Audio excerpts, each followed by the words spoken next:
Assalomu alaykum. Men Dehqon Nozjon, Prizm jamoasining asoschisiman. Sizlar bilan haftalik bozor analizini davom ettiramiz. Har doimgidek biz Bitcoindan boshlaymiz analizni. Xo'p, bizda Bitcoin grafigi hammamiz bilamiz, Bitcoinda hozir, ya'ni umuman kripto bozorida juda ham ko'p marta, ya'ni takror likvidatsiyalarni ko'ryapmiz. Bozor juda ham tartibsiz va juda ham shovqinli harakatlanyapti. Volatilность kuchli, tepaga ham, pastga ham. Asosan bozor langislarda yig'ishtirishga harakat qilyapti. Sababiki Bitcoinda ko'p ko'rsatkichlar, ya'ni Bitcoin topga kelganini уже ko'rsatyapti. Ya'ni chuqurroq korreksiya boshlanishiga bir nima qilyapti, dalolat nima qilyapti, ya'ni bir kuchli korreksiya boshlanishiga bir belgi beryapti. Lekin bizda Bitcoinda korreksiya boshlanyapti. Ethereum bizga yetarlicha targetni qilib bergani yo'q. Altcoinlar esa вообще, ya'ni o'ldi altcoinlar. Bu qandaydir, ya'ni bozorda bir tushunarsiz holatga o'xshayapti. Ya'ni Bitcoin 120 ming, 125 ming, ya'ni top yaxshi, ya'ni katta targetlarni o'rdida, lekin bizda 90% altcoinlarimiz, 95% altcoinlarimiz yetarlicha targetga ko'tarilgan yo'q, yetarlicha likvid kirgani yo'q. Xo'p. Endi biz grafikka qaraymiz. Hammamiz, ya'ni bizda aytadigan bo'lsak, bozorda ko'p kishi, ya'ni altcoin sotib olgan, altcoinlarni ko'tarilishidan umid qilyapti, lekin bozorda har kuni yangi altcoinlar chiqishda boshlayapti. Ya'ni ba'zi eski altcoinlar ham, masalan, ZEK'da ko'tarilganini ko'rdik yoki boshqa, ya'ni ba'zi eski altcoinlar ham ko'tarilyapti, yangilari ham bo'lyapti. Asosan, ya'ni biz fundamental deb olgan altcoinlarimiz biz o'ylaganchalik, ya'ni targetga yetib keladigan yo'q. Bozorda juda ham kuchli bosim, ya'ni bosim borligi uchun ham, ya'ni bu altcoinlar yetarlicha bizga natija berayotgani yo'q. Xo'p, bizda grafik bo'yicha analizda davom ettiramiz. Ya'ni Bitcoin bizda har doimgidek uptrendda ketyapti. Oylik time framedan boshlaydigan bo'lsak, lower, higher low, higher high,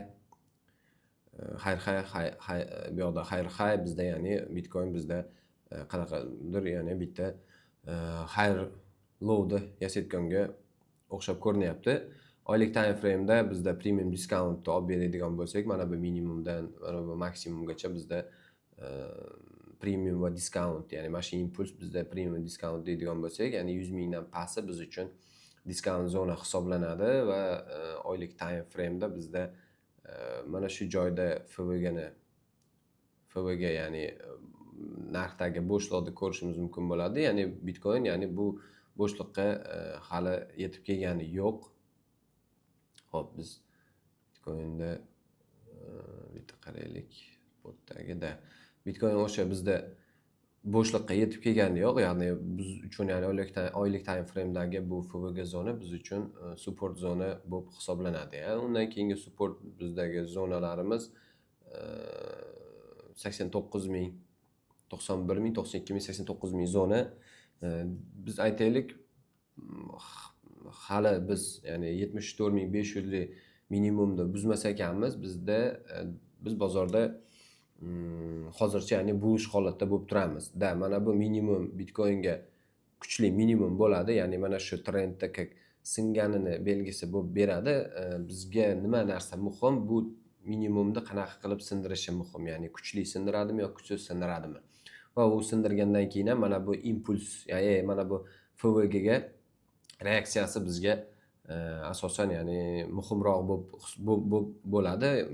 Ya'ni narx, ya'ni tushib ketgandan keyin biz birdaniga pastga bo'lyapmiz. Mana shu impuls biz uchun kuchli support bo'lgandan keyin Bitcoinda keyingi, ya'ni 150 ming, 200 ming targetgacha olib chiqadigan support bo'lib berishi ham mumkin bo'ladi. Xo'p, biz realni, ya'ni hozirgi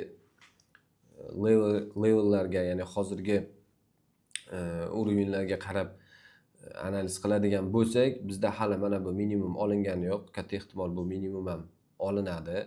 Oylik time frame bizda premium HPK, biz premium zonadamiz, ya'ni buni korreksiyasi bo'lishi uchun biz discount zonaga kelishimiz kerak. Discount zona bizda 100 mingdan pastda bo'ladi. Ya'ni 100 mingdan pastga tushdi degani bu degani bo'ldi. Ya'ni 70 ming 80 ming bo'lib ketadi degani emas, lekin 91 ming 90 ming zonagacha xotirjam keladi degani. Xotirjam keladi degani.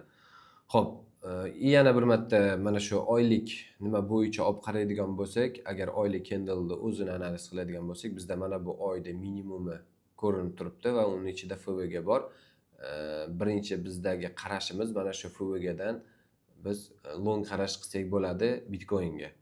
Va oylik, haftalik time frame'dagi qanaqadir zonagacha biz target qo'yib turib, mana shu yoqda long qarash qilsak bo'ladi.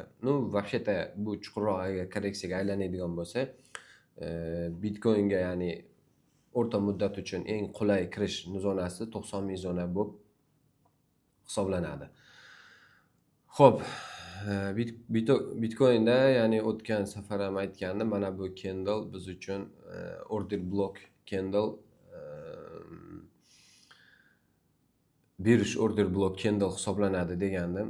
Haftalik time frame'da, kunlik time frame'da mana shu zonada Bitcoin mana shu joyda test qilib qayta tushib ketishi mumkin yoki mana shu highda bitta manipulyatsiya qilgandan keyin pastga tushishi mumkin degan tahlilni bergandim. Uni aksi nima desak, mana bu candle'da ustiga chiqa olish kerak, ya'ni 120 mingdan tepaga chiqa olish kerak. Hatto 118 mingdan ya'ni impuls bilan tepaga yopilib olgandan keyin biz ya'ni dalshi uchamiz deb kanalga post tashlagandim, lekin bizda bozor kuchsizlik qildi va naborot, ya'ni bozor pastga tushishda to'g'ri deb bildi. Xo'p, Bitcoinda ya'ni kunlik, haftalik time frame'ga e'tibor beradigan bo'lsak, haftalik time frame'ni ayniq shu joyda bizda FVG zonamiz bor. FVG zonamiz bor. Biz mana bu yoqda bir marta test qilib turib, mana bu order blokni test qilgan holatda keyin pastga kelishimiz ham mumkin. Bu yoqda bozorda yurishiga qaraymiz. Xo'p, haftalik time frame da hali konkretna qanaqadir maqsad bajarilgani yo'q-da. Mana o'tgan haftaga 1 2 3 4 ta minimumlar, 5 ta mana bu minimumlar ya'ni olindi va ya'ni orqaga ya'ni narx yana qaytdi. Ya'ni bu yoqda bu ham nimani bildiradi? Ya'ni bu yoqda ham sotib oluvchilarning kuchi hali bor degan ma'noni bildiradi. Xo'p, kunlik time frame'ga e'tibor beradigan bo'lsak, bizda lower high, lower low, lower high, lower low, bizda lower low shakllanyapti va bizda bozor ya'ni qayerdan, bu yoqdan ya'ni kuch olib turib yana qayerdan qaytish mumkin bo'ladigan bo'lsak, mana shu bizda kunlik time frame'dagi FVG zona biz uchun juda ham kuchli resistance zona bo'lib hisoblanib beradi. Agar bu resistance biz kuchli impuls bilan buzib o'tadigan bo'lsak, bizda qanaqadir umid bor, ya'ni bozor yana tepaga tortib ketishi kerak. Lekin haqiqiy ya'ni buzilish zonasi bu 120 mingdan yuqorirog'i, ya'ni 119 ming 120 mingdan yuqorirog'i va Bitcoin shu bilan all time highga qarab intiladi desak bo'ladi. Пока что bizda unaqa narsa yo'q. Bizda bu ssenariydan ko'ra bizga mana bu ssenariy osonroq bo'lib ko'rinadi. Qanchalik bu narsa yoqimli, yoqimsiz bo'lsa ham, lekin biz levelga qarab ishlaydigan bo'lsak, bozorda mana shu joy kuchli resistance zona bo'lib hisoblanadi. Xo'p, Bitcoinda ahvol juda ham yomon holatda, ya'ni Bitcoinda chuqurroq korreksiya boshlanishini alomatlari bor. Ya'ni Bitcoinda agar korreksiya boshlanadigan bo'lsa, biz xotirjam 90 ming zonagacha Bitcoin kelishini ko'rishimiz mumkin. Tabiiyki u holatda Ethereum, boshqa altcoinlar ham qiynalgan holatda bo'ladi, eng kamida range bo'ladi yoki yana altcoinlar yana pastga tashlash ehtimoli juda ham katta bo'ladi. Xo'p, 4 soatlik time frame'da bizda bu narsani ko'rishimizda hojati yo'q. 4 soatlik time frame bizga o'sha kunlik time frame yetarli. Пока что bizdagi ssenariy mana shu holatda, longga kirmoqchi bo'lganlar mana buni tepasiga chiqib olgandan keyin pozitsiya qidirishimiz, harakat qilishimiz kerak.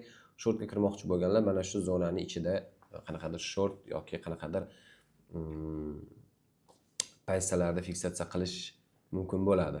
Xo'p, Ethereum keyingi bizdagi para bu Ethereum parasi.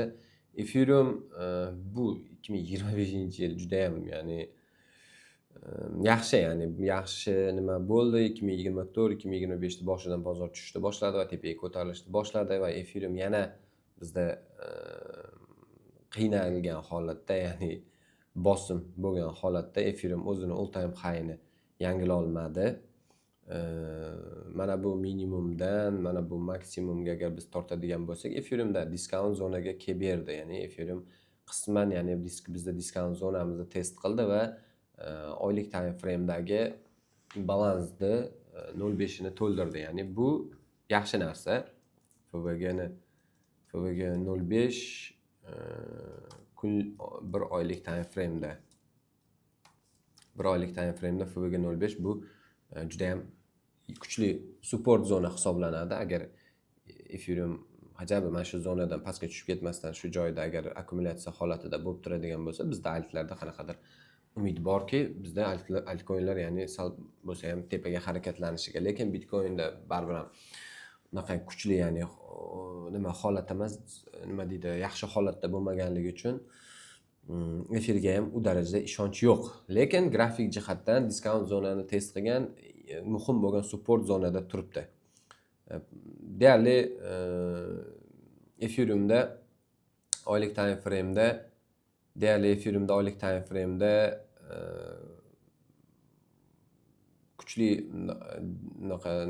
o'ziga ya'ni tortadigan kuchli Bitcoinchalik ya'ni kuchli zona yo'q. Oylik time frame bo'yicha aytaydim, chunki eng muhim bo'lgan o'sha FVG'ni ya'ni test qildi. Hozir haftalik time frame'ga qaraymiz. Haftalik time frame'da mana shu joyda Ethereumda mana shu narsani order block deb olib qarasak bo'ladi. Ya'ni order blockdan oldingi FVG, agar shu order blockga bir marta test keladigan bo'lsa, men uzoq muddatli pozitsiyamni ko'paytiraman Ethereumda. Ya'ni Ethereum shundan kuchli, ya'ni longga harakat qilishi mumkin bo'ladi. Sababiki haftalik time frame'da pastda hech narsa yo'q. Agar Ethereum mana bu joyda buzib o'tib ketadigan bo'lsa 1400 da unda Ethereumda juda ham kuchli tushishni ko'rishimiz mumkin bo'ladi, $708 Xo'p, kunlik time frame'ga olib o'tadigan bo'lsak, kunlik time frame bizda oylik time frame'dagi imbalansni test qilganmiz, ya'ni biz uchun poy zona hisoblanadi va oxirgi likvidatsiyani mana bu candle tana bilan buzib o'tdi. Biz uchun mana shu narsa hali tasdiqlanmagan order block deb olsak bo'ladi. Qachonki bu order blockni tepasiga chiqib oladi bozor, o'shandan keyin Ethereum all time high'ga harakat qilsa bo'ladi desak bo'ladi. Ya'ni mana shu joydan, ya'ni 3700 ga yana Ethereum qaytib olish kerak va undan keyin biz Ethereumga all time high'ga ketyapti degan qarash qilishimiz mumkin bo'ladi. Hozirgi paytda Bitcoindan ko'ra Ethereum holati ancha yaxshiroq, men uchun yaxshiroq deb o'ylayman. Xo'p, keyingi para bizda Bitcoin dominatsiya. O'tgan safar Bitcoin dominatsiyani kuchli, ya'ni week qoldirganini aytgandim.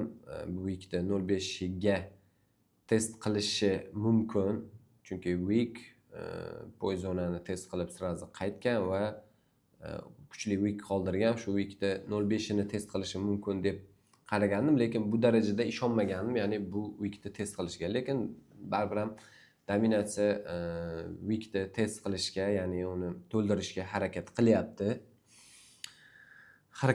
Agar weekda 0.5 ga yana 61-70% gacha ko'tarilish nima qiladigan bo'lsa ham, Bitcoin haliga aytganimizdek 90.000 zonaga korreksiya qilib tushib ketdi degan taqdirimizda ham altlar eng kamida eng xursand qiladigani bu range holatda turadi. Ya'ni hozirgi holatda bizda altlar o'sishi shart emas. Ya'ni biz altlar o'sishini kutayotganim ham yo'q darajada. Hatto o'smasa ham o'zini holatida, ya'ni range akkumulyatsiya holatida turib beradigan bo'lsa, ertaga dominatsiya shu gaplar, ya'ni weeklarni to'ldirgandan keyin katta ehtimol va pastga qarab harakatlanishni boshlaydi va altlar uchishni boshlaydi. Xo'p, dominatsiyada bizda shunaqa holat, lekin dominatsiyada trend qanaqadir ma'noda weekly time frame'da singan, ya'ni down trendga o'tish etapida turibdi, lekin juda kuchli impulslarni biz ko'radiganimiz yo'q. Agar tushadigan bo'lsa, bu altcoinlarga juda ham yaxshi holat degani. Xo'p, total 1, total 2, total 3 shularni ko'ramiz. Bizda kriptovalyutalarda polniy, ya'ni umumiy jami kriptovalyutalarda kapitalizatsiyasini ko'rsatadigan показатель bu total 1. Total 1 da ko'ryapmiz, ya'ni all time Bitcoinning hisobiga o'zini all time high'ini yangiladi va pastga tushgandan keyin yana harakat qilyapti. 2024-yil yangilagan bo'lsa, bir marta tushib ketgan va undan keyin yana ikkinchi marta all time high'ni yangilashga harakat qilyapti. Totalimiz bizda butun, ya'ni kriptovalyutalar bozorini kapitalizatsiyasini ko'rsatadigan nima? Bu ayni order blokni ustida turibdi. Shu order blokdan total birimiz kuchli reaksiya olib turib, tepaga otib yuborish ehtimoli bor. Balki bu Bitcoin akkumulyatsiya holatida qolib, Ethereum bilan boshqa altcoinlar otish bilan bog'liq bo'ladi yoki naborot Ethereum boshqalar balki birdaniga ko'tarilsa yoki nima hosil bo'lishi mumkin bo'ladi, lekin bizda hozir Bitcoinda downtrend, Ethereumda support zonada bor, altcoinlar lekin judayam minimumda. Ya'ni agar shu yoqdan support oladigan bo'lsa, bizda Ethereum, ya'ni Bitcoin akkumulyatsiya qilib boshqa Ethereum va altcoinlar ko'tariladigan bo'lsa, ya'ni ulardagi kapitalizatsiyaga, ularning ichiga kiradigan pulning hisobiga total bir ko'tarilib beradigan bo'lsa, bizda bu juda ham bir xursand qiladigan holat bo'ladi. Total 2 bu all time high'ni qisman test qildi, lekin juda ham kuchli buzgani yo'q. Total 2 bu Ethereum va boshqa altcoinlarda kapitalizatsiyasini ko'rsatadigan pokazatelь, Bitcoindan tashqari. U ham supportda, diskountda, ya'ni o'saman degan joyda turibdi. Total 3 ham xuddi shunaqa holatda, ya'ni Total 3 ham o'tgan safar, ya'ni bozor tushganda anchagina pastga tushib va tepaga qaytib oldi. O'sha tushgan weekni Total 3 to'ldirishga harakat qilyapti. Bu даже 0.5 ni ham to'ldiribdi. Demak, 0.5 dan agar biz qanaqadir chiroyli reaksiya kutsak bo'ladi. Xo'p, Solanoga qaraydigan bo'lsak, Solanoda monthly time frame, oylik time frame'da Solanoda pastda juda ham ko'p test qilish kerak bo'lgan zonalar juda ham ko'p. Katta ehtimol Solano buni testiga kelish kerak va minimumlar bor. Ya'ni Solanoda men sal targetim ancha pastroqda, ya'ni 80,000 atrofida targetim bor, ya'ni Solanoga. Lekin pozitivni qarash qiladigan bo'lsam, menda bitta weekly time frame'da mana shu joyda order bloklar bor. Mana shu order blokka Solano qanaqa reaksiya bildiradi? Bu ham yana juda ham kuchli order blok, mana bu ham juda ham kuchli order blok. Tana bilan mana yopgan va poglashение qilgan, keyin test qilgan, yangi order blok yasagan va tepaga ketyapti va hozir order blokka bozor yaqinlashib kelyapti. Agar shu yoqda kichikroq time frame'da korreksiyani ko'radigan bo'lsak, bizda shu order blokdan Solano yana tepaga uchish ehtimoli bo'ladi. Xo'p, dollar indeksi bizda ko'tariladigan bo'lsa, bizda bozorga unchalik yaxshi emas. Ya'ni bizda dollar ko'proq tushadigan bo'lsa, bizga plus degani, lekin dollar kundan kunga kuchliroq bo'lib boryapti. Ya'ni ukrepleniya bo'lyapti, ya'ni dollarga va tepada maksimumlar bor dollar indeksida. Shu maksimumlarni olgandan keyin dollar indeksi yana o'zini holatiga tushib oqishda davom etish kerak bo'ladi. Endi tillaga keladigan bo'lsak, tilla bizada tilla degan aktivimiz. Xo'p, oylik time frame'imiz bizda uzun week bilan yopildi tillamiz. Bu weekda 0.5 agar to'pga kelgan bo'lsa, shu 0.5 ni biz bir test qilishimiz mumkin bo'ladi. Weekly time frame'da esa agar mana bu likvidatsiyani olgan sham deb hisoblaydigan bo'lsak, bu yoqda уже order blok sekin shakllanishni boshladi va tillada bizada boya aytganimdek oylik time frame'dagi FVG'larga, haftalik time frame'dagi FVG'larga sekin tilla ko'zga ko'rinmagan holatda sekin kelib berish kerak bo'ladi. Ya'ni 2200 unsiyagacha, ya'ni 2200 unsiyagacha da bu kunlar uchun nerealniy narx bo'lishi ham mumkin, lekin bu bozor kelishi mumkin bo'ladi. Xo'p, tillani endi уже ancha umri qisqa qoldi deb o'ylayman. Tillada уже shuncha kapitalizatsiya yig'di, shuncha ob'yom kirdi, shuncha odam boy qildi, boshqa qildi. Demak, tillada biz sekin-sekin korreksiyani kuzatsak bo'ladi. Tilladagi birinchi korreksiya qidirishimiz kerak bo'lgan, short ochishimiz mumkin bo'lgan joy mana shu FVG ni bo'shlig'i va undan keyin shu bilan oylik time frame'dagi diskount zona hisoblanadi. Bugungi bozor analizi bo'yicha tahlillarimiz shulardan iborat edi. Asosan bizda Bitcoin, Ethereum, agar kriptovalyutalar bozorida ishlaydigan bo'lsangiz, siz albatta Bitcoin va Ethereumga tahlil qilishni bilishingiz kerak bo'ladi.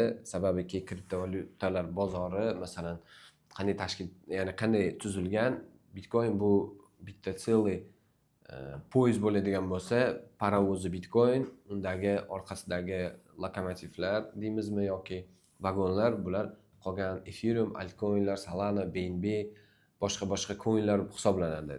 Tabiiyki, agar bizda parovoz boshida yurmaydigan bo'lsa, bu yoqdagi vagonlar ham yurmaydi. O'shaning uchun ham bizga long pozitsiyaga, spotda ishlaydigan odamlarga birinchi o'rinda Bitcoin bilan Ethereum o'zini holatiga kelishi kerak bo'ladi. O'shanda yana bizda qanaqadir yana yangi pozitsiyalar qilib turib yoki altcoinlarda bizda yaxshigina rost ko'rishimiz mumkin bo'ladi.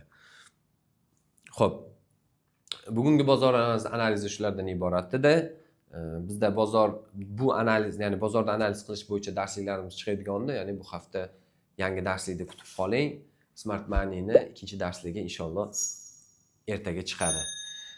Hammaga rahmat, salomat bo'ling.